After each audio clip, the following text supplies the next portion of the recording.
자, 지금 시간이 2021년 4월 11일, 오늘 일요일이고요. 오후 9시입니다. 예, 안녕하세요.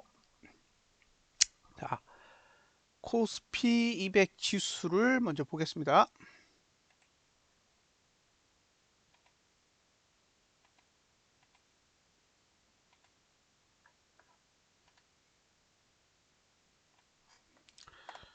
자, 월봉이에요.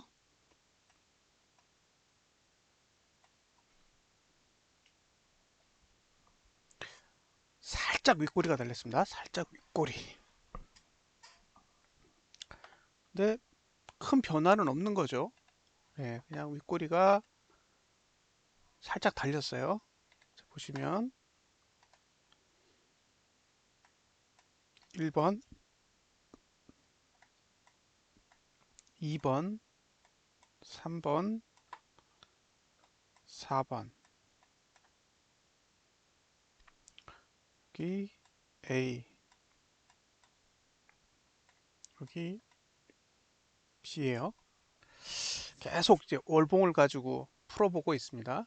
네, 첫 번째, 요 2번과 1번 사이를 매도 영역이라고 정의하고요. 3번과 4번 영역을 매수 영역이라고 일단 정의를 해보겠습니다. 그러면 지금은 매도 영역에는 들어와 있는데 매수 영역에는 안 들어와 있어요. 그 얘기는 월봉상으로는 지금은 매수할 자리는 아닌 거죠. 예, 아닌 겁니다. 예, 매수하려면 3번 밑으로 내려가야 돼요. 근데 3번의 위치가 411.29예요. 411.29. 이 수치를 기억해 두세요.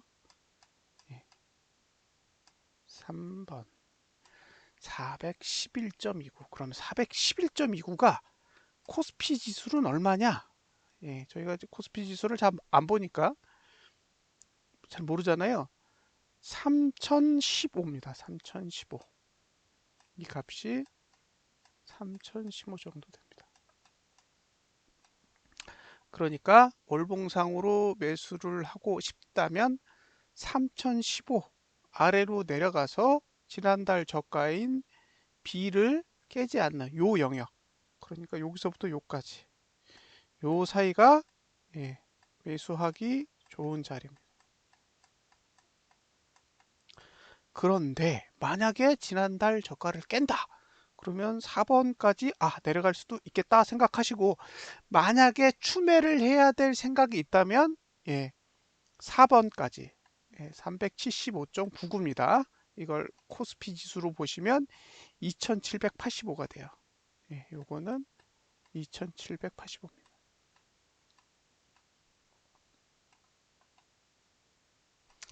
그러니까 지금은 월봉상으로 매수가가 온 게 아니기 때문에 지금 매수해 가지고 한 달 내내 들고 있을 수 있는 형태의 상황은 아닌 거죠.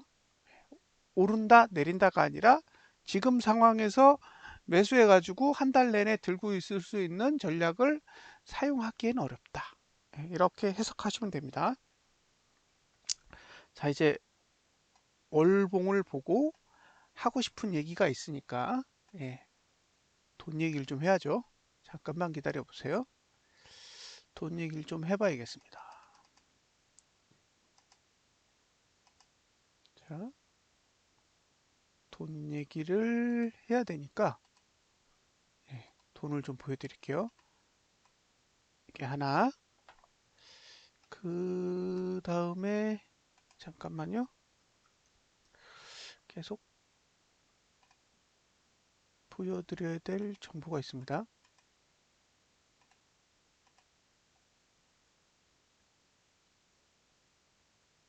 자, 이렇게 둘이에요. 자, 이제 이거를 보여드리는 가장 큰 이유는 사실 어, 상승을 하는데 필요한 행위에 대해서 이야기를 하는 거죠.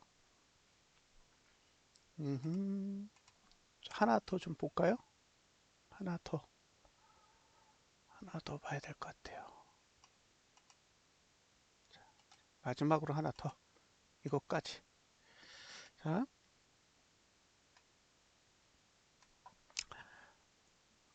상단선 위에 있을 때, 상단선 위에 있을 때, 지금 월봉은 418.58인가요? 거기가 상단선이니까 지금 424.30이잖아요. 그러니까 아직도 6포인트 정도 상단선 위에 있는 상황이란 말이죠. 이 경우, 이 상황에서 상승을 하려면, 개인이 현물을 팔아야 되고, 그죠? 반대로 외국인은 선물을 사야 된다라는 그 두 가지 조건을 계속 내세우고 있잖아요. 근데 금요일에는 개인이 현물을 샀고, 그죠? 여기 보시면 샀고, 외국인은 선물을 팔고 있어요. 팔고 있기 때문에 이제 결과적으로 보면, 예, 이건 상승하지 않겠다는 얘기잖아요. 선물은 어쨌든 팔았고, 현물은 어쨌든 개인이 샀는데, 개인이 산 거를 기관만 판 게 아니라 외국인도 같이 팔았기 때문에, 예, 올라가는 데는 부정적으로 작용을 한 거죠. 그래서 일봉을 보면 하락했어요. 그렇죠? 예, 일봉을 보시면 하락한 걸 볼 수 있습니다. 코스피 200 지수의 일봉을 봐도, 이렇게 하락을 했죠. 단순한 거예요. 예, 개인이 사면 내리는 거죠. 예, 개인이 샀는데도 오르는 경우는 외국인이 선물을 샀겠죠. 그렇죠? 자, 개인이 샀는데 올라. 그러면 다른 걸로 돈을 벌어야 되잖아요. 어쨌든 그게 선물이든 옵션이든 아니면 이제 그 다음날 더 많은 현물을 사는 경우도 있죠. 그런데 금요일에는 개인이 7,190억 원의 현물을 샀기 때문에 어쨌든 일시적으로는 상승이 멈춘 것처럼 보입니다. 예, 거기까지 하나. 그럼 이제 이번에 설명할 건 뭐냐? 누적이에요. 예, 이번 달 누적을 보면 개인이 1조 2천억 원까지 갔었어요. 4월 7일까지 개인이 매도한 게 1조 2111억 원을 매도를 했습니다. 현물을. 그러니까 그때까지는 상승세가 강한 거죠. 그렇죠? 상승세가 강한 거예요. 그런데 딱 이틀 만에 1조 원을 샀어요. 1조 원을. 이틀 동안에. 그래서 지금 개인이 가지고 있는 현물 매도 물량은 1280억밖에 없습니다.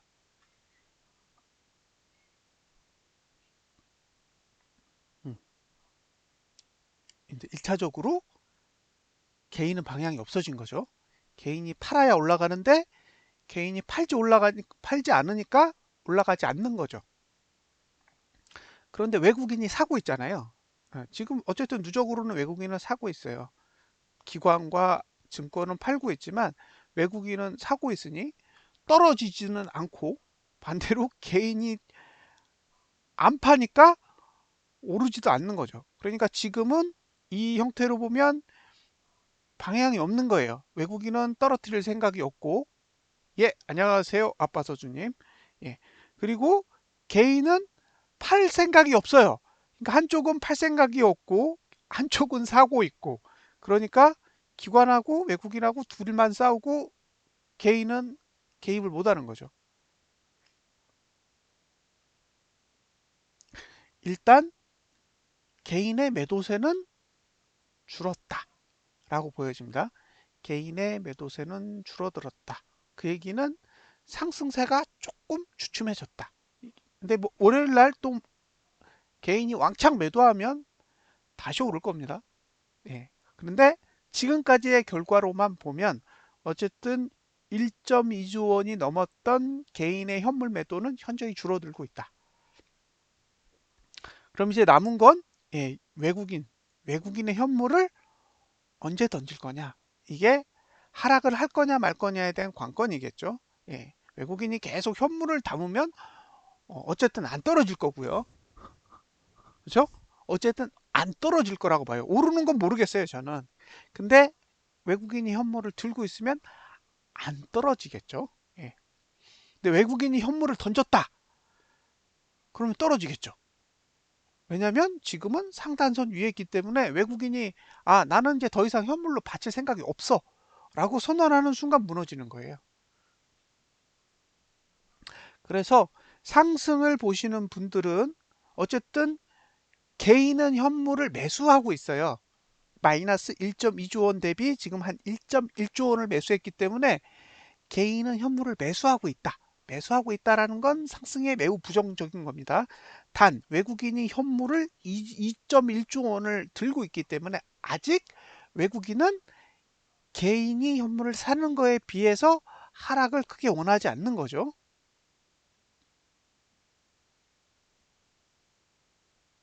자, 됐죠? 예, 제 설명은 그렇습니다. 개인은 현물의 매도세를 줄이고 있다. 아직 플러스는 아니에요. 예. 근데 외국인은 아직 현물을 팔지 않아요. 2조 원 넘게 매수한 걸 그대로 들고 있습니다. 이 얘기는 확 빠진다라는 얘기는 못해요. 그런데 개인이 현물을 여기서 더 사면 크게 오르지도 못하는 상황이 올 거라고 봅니다. 일단 지금 하나, 둘, 셋, 넷, 하나, 둘, 셋, 넷, 다섯, 여섯, 7거래일 동안 7거래일 동안의 흐름만 보면 그렇습니다. 자, 외국인은 현물을 2조 원어치 샀고 개인은 현물을 팔지 않고 있고 기관이 현물을 팔고 있는 그런 상황인 거죠. 이 그림만 보면 기관은 내리기를 바라고 외국인은 떨어지는 거 원치 않고 개인은 그냥 아무 생각이 없는 그런 상태로 보입니다. 그 다음 돈이에요. 이건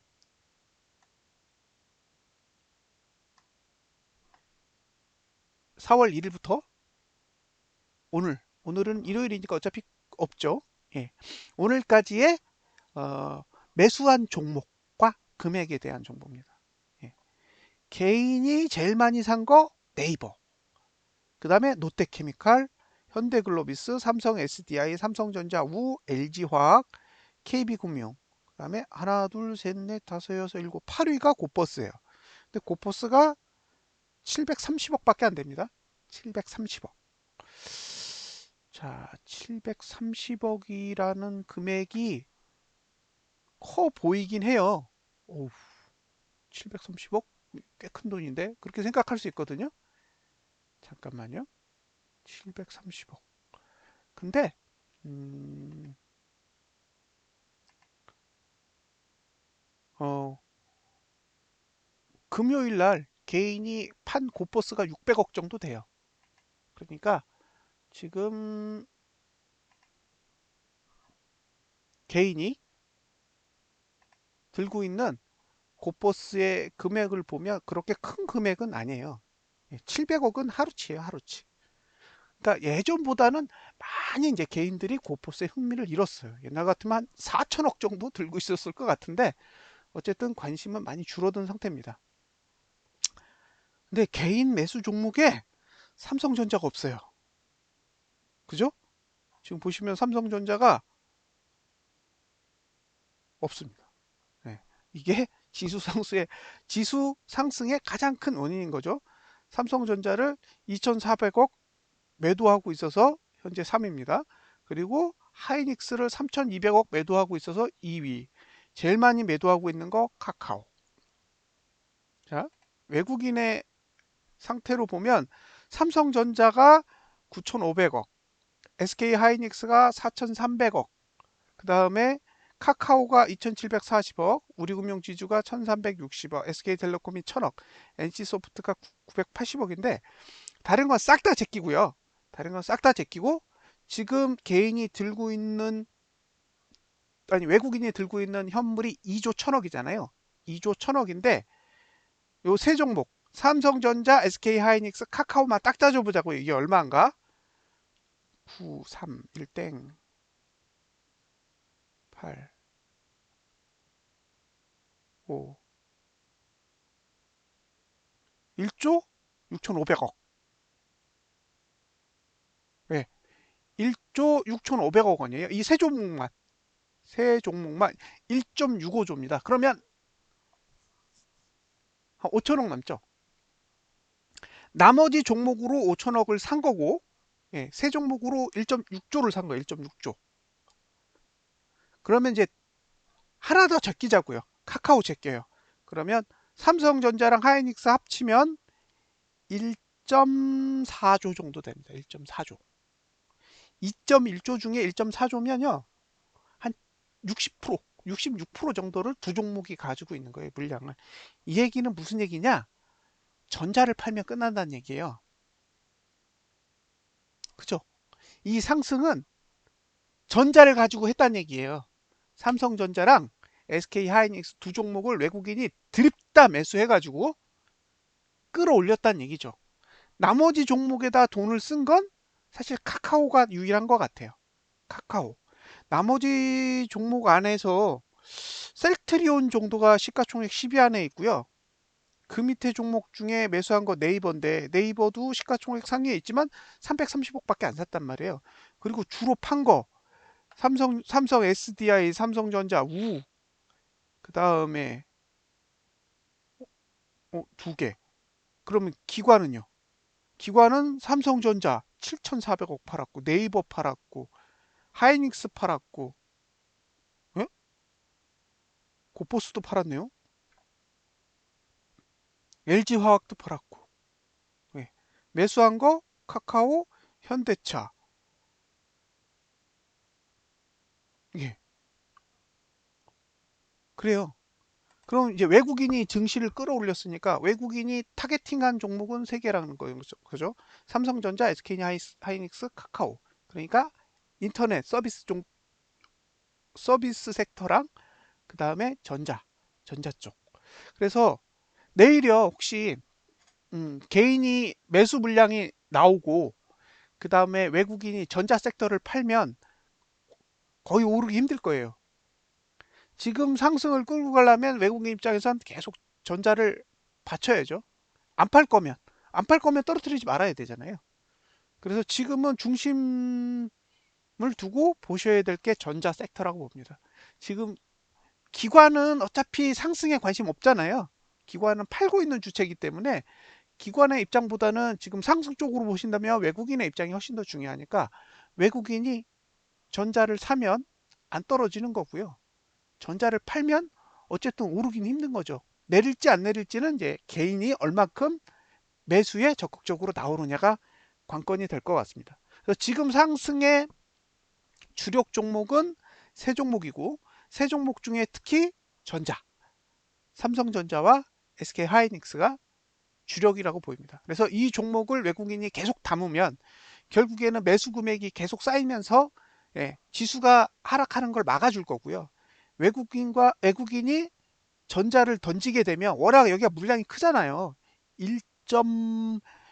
거의 4조인데 여기는 물량을 던져도 한 번에 많이 던지잖아요. 그래서 외국인이 현물을 매도하는지 안 매도하는지를 먼저 보시고 매도를 하면 그게 전자 쪽에 쏠려 있는지 안 쏠려 있는지를 보시면 될 것 같아요. 그래서 만약에 올리고 싶으면 전자를 계속 사겠죠. 자, 여기까지가 종목에 투자한 돈이고요. 그 다음에 보여드릴 거는 이건 보여드렸잖아요. 기간을 기준으로 한번 보여드릴게요.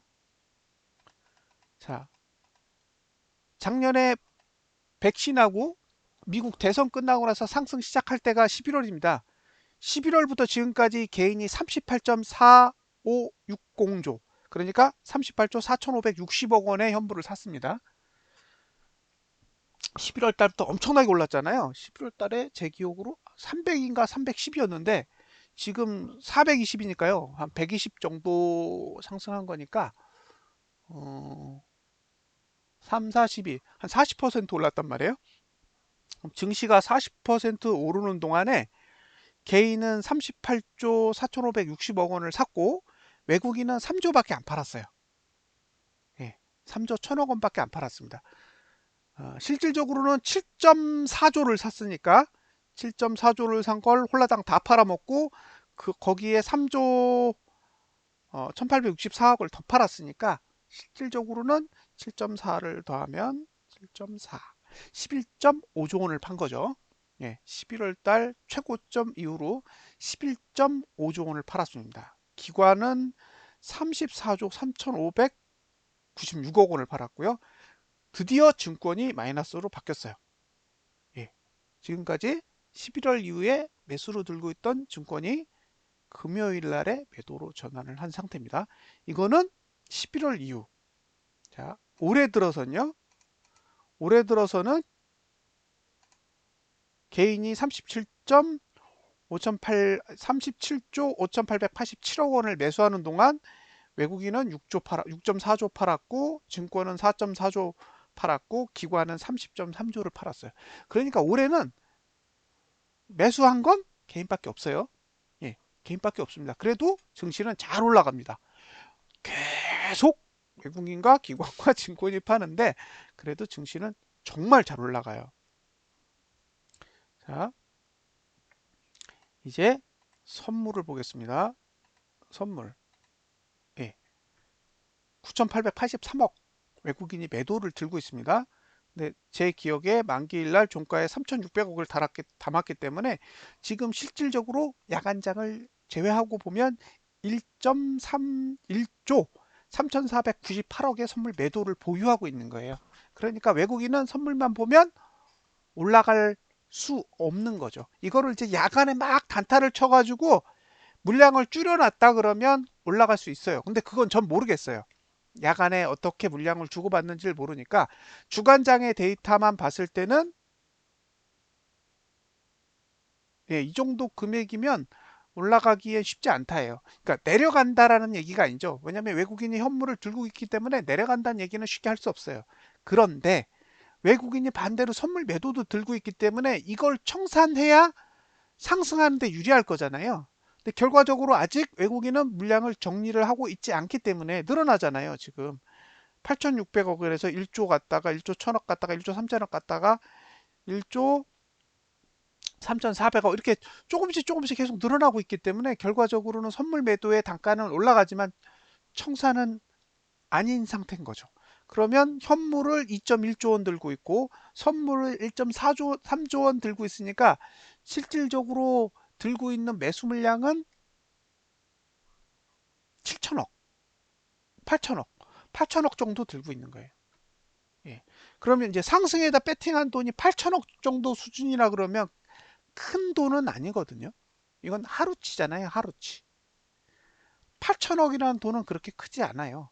전에 11월 달에 상승했을 때는 현물이 7조, 선물이 5조에서 10조가 넘는 돈을 상방에다 쏟아부었는데, 예, 지금은 상방에다 쏟아부은 돈이 8천억 수준이라고 본다면 아주 상승에 대해서 그렇게 적극적으로 대시를 하는 상황은 아닌 것으로 보여집니다. 됐죠?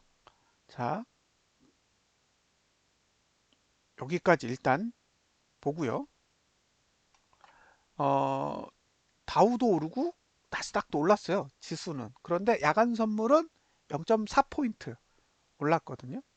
그래서 일단 얘기를 해보고 예, 선물로 한번 시뮬레이션 해보고 보여드릴게요. 자, 이제 주봉 봐야죠.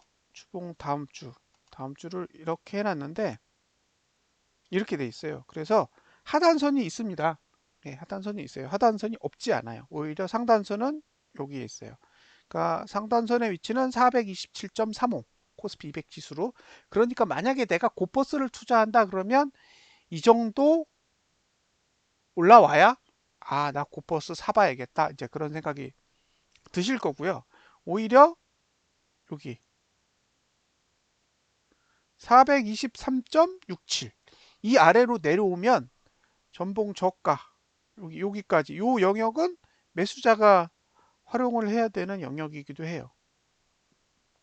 그래서 매수하실 분은 그러니까 저는 제가 하방을 보고 있기 때문에 여러분 모두가 다 하방에다 배팅하세요라고 할 수 없어요. 뷰는 자기 가진 뷰대로 하는 거예요. 예, 그래서 매수자는 지금 상태에서 보면 423.7 정도에서 이번 주 저가 사이 그 공간이 매수자가 사용할 수 있는 공간이고요. 매도자는 427.35를 넘어야 가능할 것 같아요.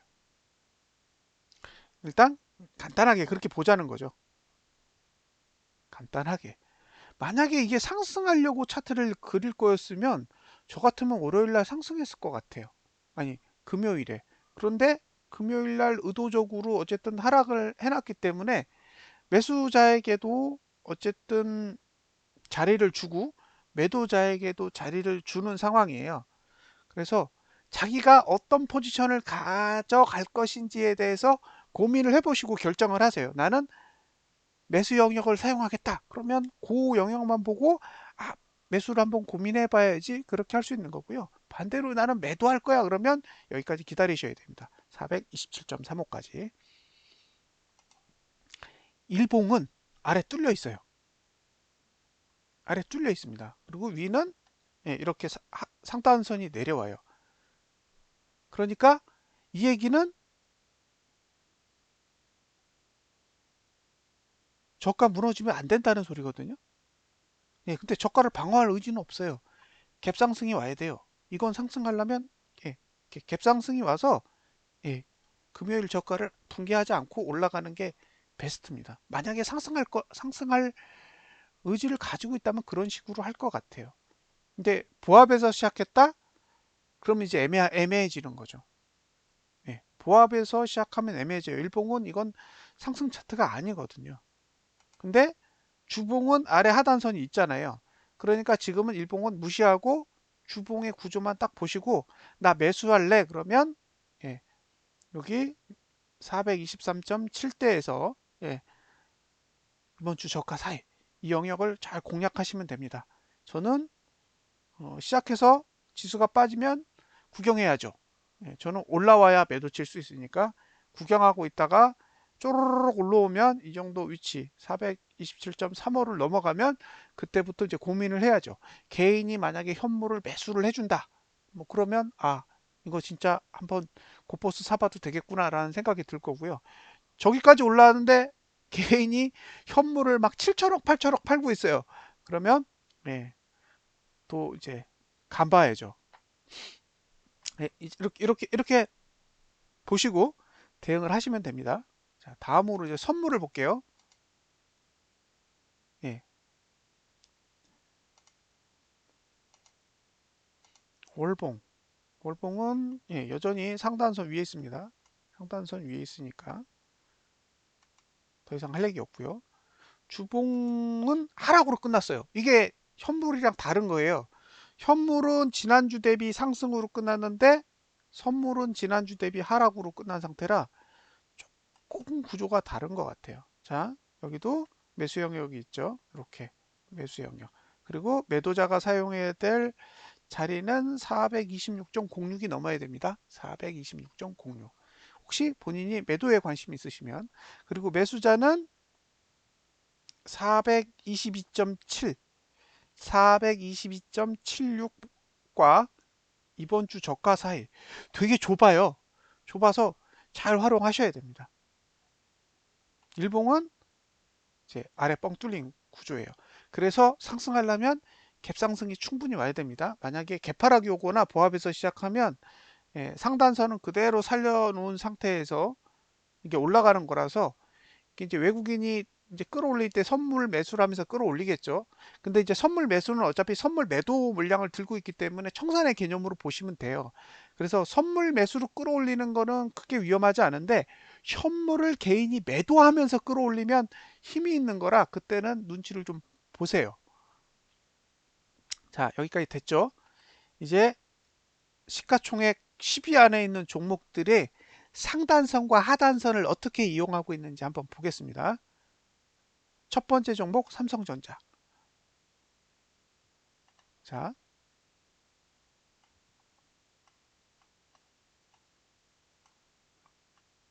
그때 설명할 때 월봉 상단선이 있다 그랬잖아요. 하나, 둘, 세 개. 지금 상단선 위에 올라간 거 거의 다 토했습니다. 삼성전자 거의 다 토했어요. 하단선은 여기 한 81,900원에서 지난달 저가 사이. 요 영역이 매수자가 사용할 수 있는 영역이고요. 실제로 여기 83,300원 위로는 매수자가 접근할 수 있는 영역이 아니고 매수자가 접근하려면 외국인이 전자를 드립다 매수하고 개인이 전자를 엄청 팔면 가능해요. 근데 개인이 전자를 사고 있고 외국인이 전자를 팔고 있을 땐 상단선 위에서는 매수하면 안 되니까요. 83,300원 위에서는 매수는 불가합니다. 그 다음에 SK 하이닉스요. 예, SK 하이닉스도 지금 상단선 올라간 거 다 토해냈습니다. 제가 보여드리는 거예요. 예, 상단선을 넘어서 매수하는 건 고민을 해 보십사라는 의도를 가지고 말씀을 드리는 거죠. 상단선을 넘었을 때 반드시 떨어진다. 그런 얘기 못 하고요. 상단선을 넘었을 때 오르지 않는다. 그런 얘기도 아니에요. 근데 상단선을 넘었을 때는 매수할 때 신중하셨으면 좋겠다라는 의도로 이 차트를 보여드리는 겁니다. 다음으로 보여드릴 종목은 네이버. 자, 네이버도 상단선 위에 올라간 거 반 토하고 반 남았습니다. 그죠? 37만 37만 8,900원 정도. 여기서부터 상단선이 시작하는데 그 위에 올라간 거 살짝 윗골이 달았습니다. 지금 매수가는 사용하고 있지 않은 거죠. 네 번째 종목은 LG화학. 자, LG화학은 이렇게 생겼어요. 예, 여기 하단선, 여기 상단선이에요. 이 얘기는 상단선으로 갈 수도 있고 하단선으로 갈 수도 있는데 어느 쪽으로 갈지 아직 알려주지 않고 있다는 얘기예요. 그러니까 이건 올라가도 흥, 내려가도 흥이에요. 왜냐면 그냥 공중에 떠 있는 거니까. 지금 SK 이노베이션이랑 그다음에 LG 화학이랑 협의했잖아요. 그 결과가 하단선으로 가는 건지 상단선으로 가는 건지 저는 모르겠어요. 근데 한쪽으로 가려고 할 겁니다. 감안하세요. 쌈바, 삼성바이오로직스. 자, 여기도 상단선까지 이제 도달했죠. 예. 상단선까지 도달했다는 얘기는 이제 신규 매수는 하지 않는 편이 좋다는 얘기죠. 여기서 올라가는 거는 이전에 매수한 사람들이 노리는 거고요. 예. 이미 상단선까지 가 있기 때문에 이제 신규 매수의 대상이 되기는 어렵다. 이 상태가 얼마 전에 삼성전자와 SK 하이닉스의 상태인 거죠. 다음으로 보실 종목은 삼성 SDI. 예, 이 종목은 보세요. 상단선 안 갔고 하단선도 안 가고 하단선 근처에서 감아 올리고 있죠. 지금 이런 상태에서 매수 전략은 한 가지밖에 없는 거예요. 이건 하단선을 가면요. 하단선에서 튕기기보다 하단선을 누르고 전봉 저가를 깰 확률이 훨씬 더 높아요. 왜냐하면 하단선 자체가 전봉 저가를 방어할 만큼의 좋은 위치를 확보하지 않았기 때문에 하단선을 간다는 것 자체가 큰 의미가 없어요. 이 얘기는 이걸 상방으로 보시는 분은 그냥 아무 데서나 매수하셔야 돼요. 그리고 상단선 넘어가면 그때부터 팔든지 홀딩하든지 이제 그 고민을 해야 되는 거죠. 근데 정작 상승을 해가지고 상단선에 도달하는 그 시점에서 매수를 하고 있으면 이게 밑으로 다시 내려올 때는 그대로 갇히게 돼요. 자, 삼성 SDI를 봤습니다. 그러면 이제 현대차의 경우를 보여드릴게요. 자, 현대차가 상단선 부근으로 갔다가 다시 내려오는 케이스잖아요. 그러니까 이게 상단선 부근에서 매수를 해가지고 예, 후진이 나오면 딱 갇히는 거라고요. 그래서 고민을 하세요. 이것도 지금 하단선이 전봉 저가 근처에 있잖아요. 이 얘기는 이건 전봉 저가 근처까지 가면 안 된다는 얘기예요. 실질적으로. 그러니까 올라갈 거면 그냥 올라가야 돼요. 그냥. 감안하시고 대응을 하세요. 저는 이 종목을 보고 이거는 차트가 망가졌으니까 반드시 떨어질 겁니다 라고 해석하는 게 아니라 이 종목은 차트를 이용해서 거래할 수 있는 형태가 아니기 때문에 이걸 오른다고 생각하시면 그냥 가격 고민하지 말고 그냥 사는 거예요. 어중간한 데서. 그리고 상단선 부근이나 상단선을 넘어가면 그때부터 포기를 하는 거죠. 팔까? 들고 갈까? 팔까? 들고 갈까? 그 고민을 해야 된다는 거예요. 근데 하단선을 찍었다. 그럼 하단선을 찍었기 때문에 이건 반드시 오를 거야. 그런 생각을 하기가 어렵다는 거예요. 너무 전봉 저가랑 가깝기 때문에. 자, 현대차. 그 다음에 봐야 될 종목은 카카오죠.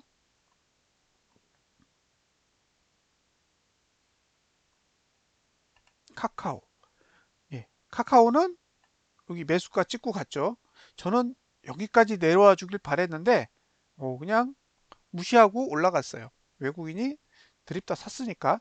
근데 이미 상단선 위에 올라가 있잖아요. 그러니까 이건 이제 떠난 거예요. 아, 이건 매수하신 분들이 홀딩 하든지 말든지 하는 영역이지, 이제 신규로 거래하시는 분들이 들어가서 예, 노릴 수 있는 위치는 이제 벗어난 겁니다. 그 다음에 셀트리온. 이건 이제 매수할 건지 말 건지 결정하세요. 하단선 아래로 갔을 때 전봉 저가 사이. 그렇죠? 예, 매수를 할 건지 말 건지 이 종목은 이제 결정을 하셔야 되는 그런 상태라고 보여집니다. 자, 여기까지 봤고요.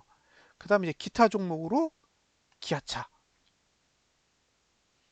기아차 보시면 하단선 안 쓰고 상단선만 썼는데 밀렸죠. 그러니까 상단선 위에서 매수한 사람만 예, 안 좋은 결과가 온 거예요. 지금 이 자리에 있는 종목이 네이버, 카카오입니다.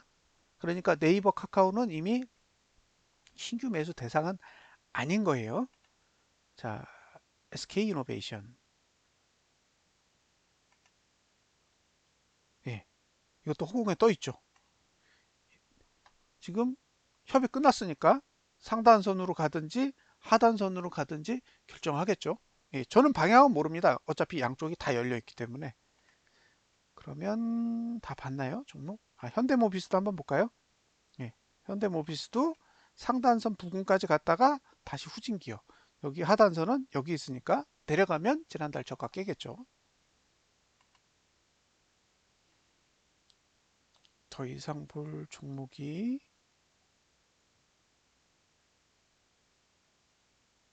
예, 다 본 것 같아요. 시가총액 10위 안에 있는 종목은 예, 다 본 것 같고, 여기서 추가적으로 보여드릴 만한 거 삼성생명. 예, 삼성생명 보시면 자, 쓸만한 하단선 얼마 있냐면 7만 5,845원 정도에 하나 있고, 그 밑에 있는 하단선은 74,320원에 있는데 74,320원에 있는 건 전통 저가 아래에 있기 때문에 이거는 저가를 방어할 수 없는 하단선이잖아요. 이건 제끼고 예, 매수할 수 있는 가격은 여기인 것 같아요.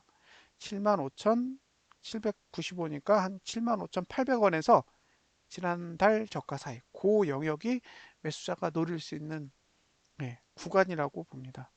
지금 상단선은 여기 하나 이렇게 있죠. 이게 제가 12월 달에 도망갔는데 예,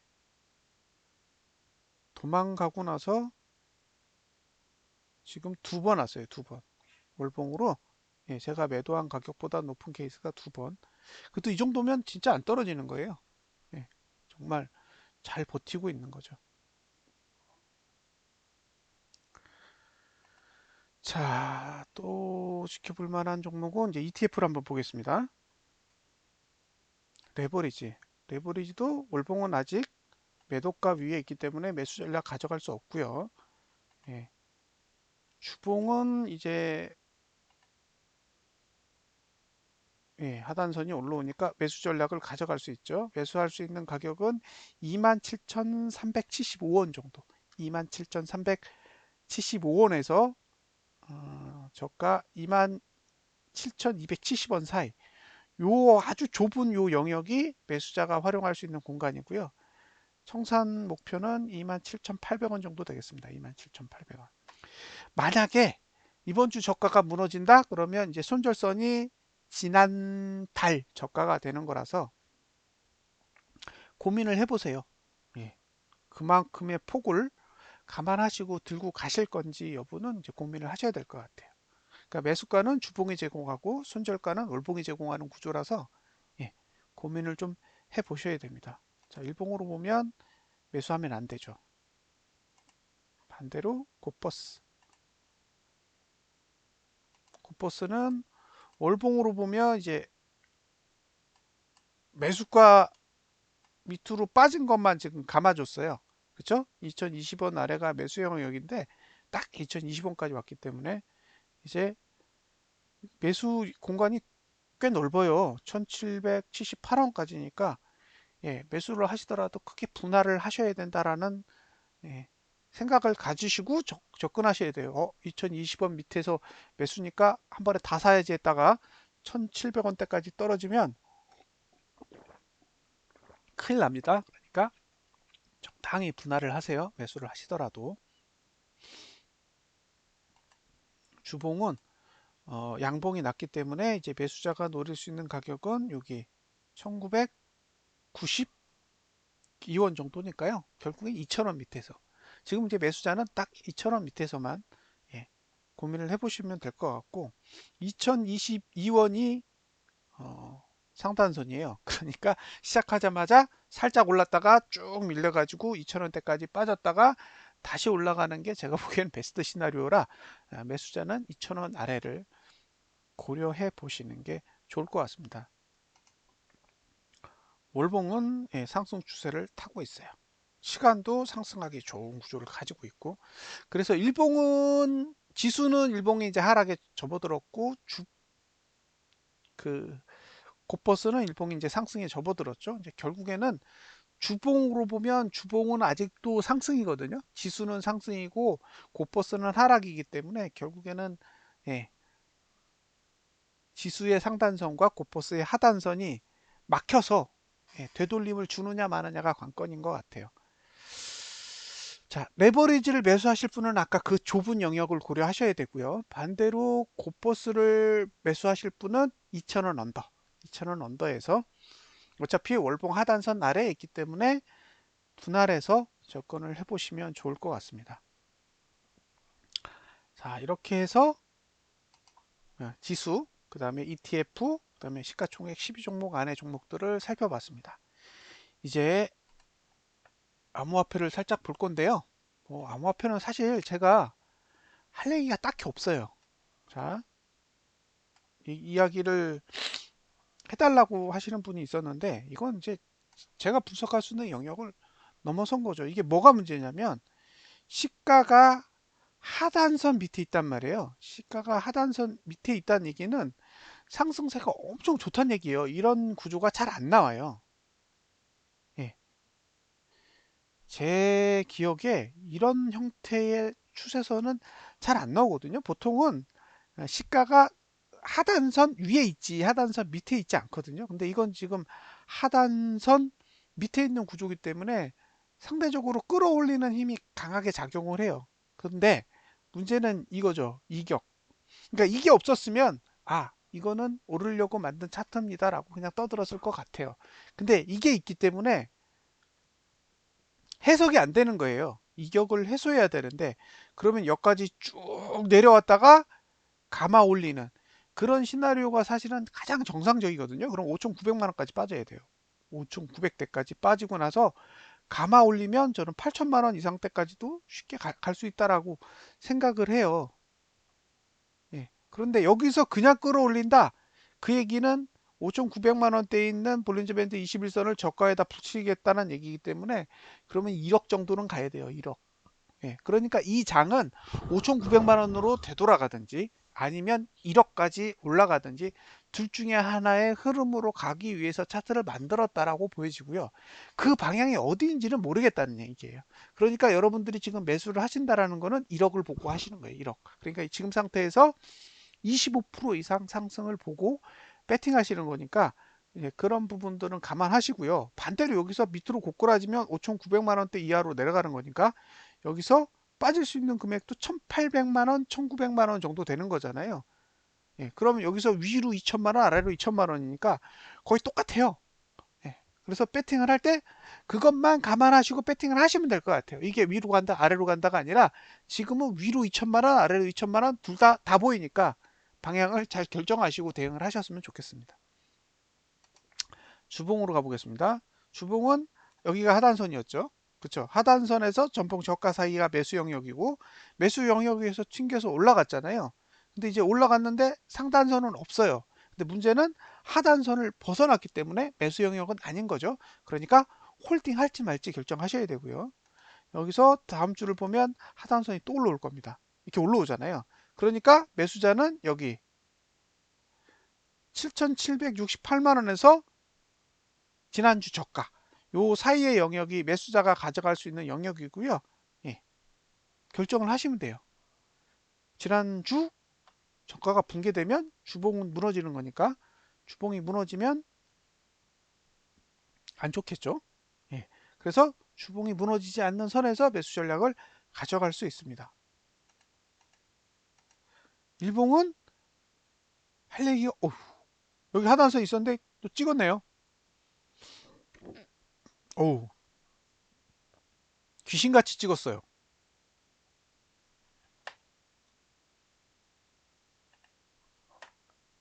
잠깐만요.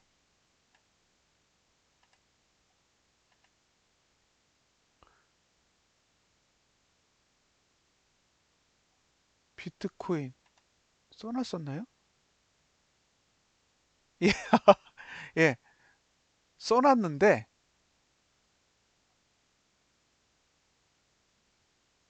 거기를 찍었네요, 진짜. 이건 뭐 할 얘기가 없습니다. 어쨌든 저가만 붕괴되지 않으면 매수하는 거예요. 일봉이든 주봉이든.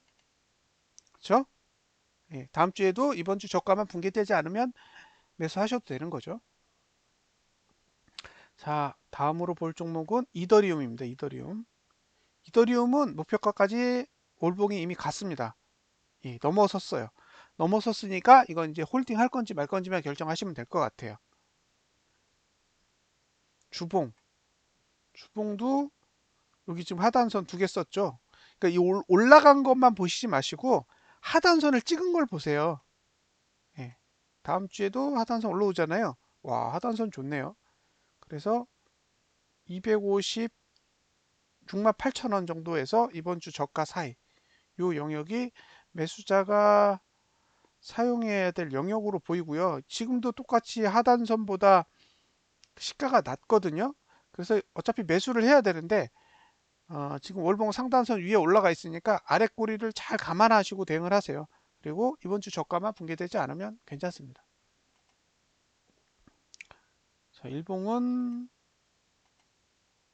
예, 이번 주 저가 어제 저가만 붕괴되지 않으면 매수 전략을 사용할 수 있는 거잖아요. 내일도 오늘 저가만 붕괴되지 않으면 매수 전략을 사용할 수 있는 거죠. 그래서 일봉으로 보시면 오늘 저가, 오늘 저가가 내일 붕괴되지 않으면 매수 전략을 가져가고 오늘 저가가 붕괴되면 주봉상 그죠? 주봉상 이번 주 저가가 붕괴되지 않으면 하단선이 3개나 있으니까요. 예.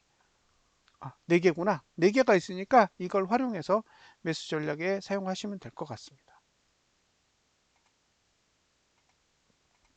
다음으로 리플. 리플은 여기가 상단선이에요. 그리고 거래량이 높아요. 이렇게 상승하면 거래량이 올라갈 거란 말이에요. 그러면 수급이 매도기 때문에 실질상으로 647원 이루는 매수가 불가능해요. 이건 차트상으로 그래요. 그러니까 지금은 매수 영역을 넘어섰기 때문에 이건 이제 제가 언급할 수 있는 범위를 넘어섰어요. 이게 더 상승할 수도 있고 그렇지도 않을 수도 있지만 이미 이건 이제 차트 분석의 범위를 넘어섰기 때문에 저는 이제 리플에 대해서는 이제 더 이상 이번 달에는 언급하지 않겠습니다. 사실 이 가격이 보이지 않았어요. 제가 그나마 봤던 거는 이게 최고가 모드거든요. 고가 투자 심의도가 예, 이렇게 상승했기 때문에 보세요. 이렇게 상승했잖아요. 그 얘기는 요건 넘을 수 있었다고 봤어요. 이 가격이 829원. 그러니까 이게 위로 가면 한 829원 정도는 넘어볼 수 있겠다라는 상상은 했죠. 근데 2,000원 가까이 갈 거라고는 생각하지 못했고 실제로 이 가격까지 왔는데 지금은 거래량이 빵빵 터지고 있는 상황이잖아요. 이거 뭐 물량 엄청 날 거란 말이에요. 그래서 저는 이제 더 이상 이번 달에는 리플에 대한 얘기를 언급하지 않는 게 좋을 것 같아요. 더 오를 수도 있잖아요. 그런데 상단선 위에 있기 때문에 이거는 매수할 가치가 없어요라고 제가 단정 지어 버리면 아니 이게 4,000원 가면 어떡할 건데요. 그러니까 저는 이제 더 이상 이 풀에 대해서는 언급하지 않겠습니다. 자, 이게 주봉인데 주봉도 제가 보기에 거래량에 문제가 있어요. 네. 지금 여기가 1,057원이 1,060원 정도가 상단선이거든요. 그럼 이 위는 싹 다 매도 영역이에요. 그럼 월봉으로도 매도 영역이고 주봉으로 매도 영역인데 어차피 끌어올리고 있는 상황이라서 이걸 뭐 제가 옳다 그르다라고 딱 부러지게 얘기할 수가 없는 거죠. 이게 가장 큰 문제는 뭐냐면 그 그러니까 코스피나 이런 쪽은 선물이야 이런 쪽은 돈이 거래되는 게 보여요. 그러니까 물량을 들고 있는 게 개인인지 외인인지 그다음에 외국인인지 이걸 다 아니까 어쨌든 이 상승에 파괴력이 실려 있다. 또는 이건 트릭이다. 이런 식으로 어쨌든 데이터를 가지고 해석할 수 있는 여지가 조금이라도 있잖아요. 근데 암호화폐는 없어요. 이걸 누가 사고 있는지 누가 팔고 있는지 하고 있는 정보를 전혀 파악할 수 없기 때문에 이 상승이 정상적인 상승인지 아니면 억지로 끌어올리고 있는 건지에 대한 해석을 정량적으로 내릴 수가 없기 때문에 오히려 이거는 투자자분들이 개인적으로 판단하시기에 두는 편이 제 입장에서 더 나은 선택이라고 생각합니다. 왜냐하면 제가 모르니까 제가 모르는데 모르는 영역까지 미루어 짐작해서 해석할 수는 없는 상황이기 때문에 어쨌든 지금 리플은 정상적인 범위를 벗어난 상황이기 때문에 투자자분들이 잘 알아서 대응을 하셨으면 좋겠습니다. 오히려 차트는 비트코인이 훨씬 더 좋은데 비트코인은 멀쩡히 있는데 리플이 난리예요. 자, 주봉을 보고 다음 주를 보면 다음 주에 매수할 수 있는 가격은 이격이 해소해야 되니까 1363원 정도. 그러니까 만약에 나 다음 주에 리플 매수해 볼래 그러면 1363원 아래 1363원 아래에 아래까지 조정이 와야 매수 전략을 가져갈 수 있다라고 보여져요. 위는 열려 있으니까 뭐 올라간다고 해도 할 말 없겠죠. 근데 이격이 벌어져 있으니 만약에 이격을 해소하려면 1360원대 정도까지는 내려와줘야 될 것으로 보여집니다. 자, 이게 월봉으로 보시면 사실 지금 2,000원이지만 고점 대비해서는 아직 택도 없어요. 예, 이제 절반 정도 복구한 거죠. 이더리움은 전고점을 넘었고 비트코인은 2,800만 원대를 넘어서 지금 8천만 원대까지 갔으니까 8천만 원대 가까이 갔으니까 지금 뭐 두 배가 넘게 올랐는데 아직도 리플은 이런 상태인 거죠. 근데 과거의 차트를 봤더니 리플은 한번 상승하면 끝이더라고요. 예. 그러니까 2017년도에 대박 상승이 올 때도 막판에 딱 한 달 오르고 그 다음 달에 빠졌었어요. 그래서 감안하시고 보셨으면 좋겠어요. 리또 속은 하도 무섭기 때문에 이게 매수 대상이 되기에는 너무 불안한 구조를 가지고 있다라고 저 개인적으로 판단을 하고 있어서 어쨌든 좋은 결과가 있으셨으면 좋겠습니다. 저는 이제 리플에 대한 해석은 예, 접도록 하겠습니다. 자, 이상으로 암호화폐에 대한 분석은 마무리 짓고요. 네, 분석도 마무리 짓도록 하겠습니다. 자, 다음 주 준비 잘 하시고요. 다음 주 일요일에 다시 뵙도록 하겠습니다. 감사합니다.